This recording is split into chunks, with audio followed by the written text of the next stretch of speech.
Hello అండి, నేను మీ సంచారి Shiva. So ఈ సమ్మర్లో మీరు మీ పిల్లలతో కలిసి ఏదైనా చల్లని ప్రదేశానికి వెళ్ళాలనుకుంటే అటు ఊటీనో కొడైకెనాలో లేదా అరకో ఇలా చాలా దూరం ఉన్న ప్రదేశాలకు అయితే వెళ్తూ ఉంటారు. సో చాలా ఖర్చుతో కూడుకున్న పని. మీరు ఈసారి కొత్తగా ఏదైనా ప్రదేశానికి వెళ్ళాలనుకుంటే నేను చెప్పే ఈ ప్రదేశానికి వెళ్ళండి. ఇది హైదరాబాద్కి కేవలం 200 కిలోమీటర్ల దూరంలో ఉన్న ఒక అద్భుతమైన వేసవి విడేది. ఇక్కడికి వెళ్తే మీరు ప్రకృతి విడలో నిద్రపోవడానికి ఒక బెడ్ దొరికినట్టు అనిపిస్తుంది. ఇక్కడ ఎటు చూసిన పచ్చని అందాలు మీకు స్వాగతం పలుకుతున్నట్టు అనిపిస్తాయి. అడవి మధ్యలో ప్రయాణం చేస్తుంటే మీకు వచ్చే కిక్కే వేరు. ఈ ప్రాంతానికి తెలంగాణ, కర్ణాటక నుంచే కాకుండా మహారాష్ట్ర నుంచి కూడా అనేక మంది ప్రయాణికులు వస్తూ ఉంటారు. ఈ ప్రాంతం చెప్పాలంటే అటు తెలంగాణకు ఇటు కర్ణాటకకు మధ్యలో ఉన్న బార్డర్లో ఉంటుంది. అసలు ఈ ప్రాంతానికి వెళ్ళాలంటే హైదరాబాద్ నుంచి మీరు జహీరాబాద్ అయితే వెళ్ళాలి. సో జహీరాబాద్ నుంచి ఒక 30 కిలోమీటర్లు వెళ్తే మీకు గుట్టంగుట్ట అనే ప్రాంతం అయితే వస్తుంది. ఇక్కడ ఈ ప్రాంతంలో ఎన్నో పురాతనమైన ఆలయాలు ఉన్నాయి. ఇక్కడ ఉన్న శివాలయం, విఘ్నేశ్వర ఆలయం, భవానీ మాతాలయం పర్యాటకులను ఎంతో ఆకట్టుకుంటాయి. ఇంకా చెప్పాలంటే శ్రీ గురు గంగాధర భక్త ప్రభు దేవస్థానం కూడా ఇక్కడ ఉంది.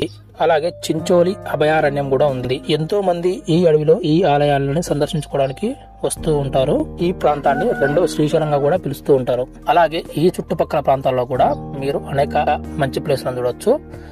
గుట్ట నుంచి కేవలం 10 కిలోమీటర్లు ప్రయాణిస్తే మల్కాపూర్ జలపాతం వస్తుంది. ఈ జలపాతాన్ని ఎంత చూసినా తనివి తీరదు.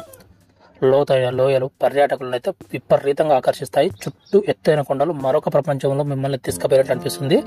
ఇక్కడికి దగ్గరలోనే చంద్రగిరి అని పిలిచే డ్యామ్ అయితే ఉంటుంది. ఈ గుట్టకి వెళ్ళేవారు ఈ డ్యామ్ ని కంపల్సరీ చూడండి. ఇక్కడున్న వాటర్ గానీ ఇక్కడున్న నేచర్ గానీ మిమ్మల్ని కట్టిపడేస్తాయి.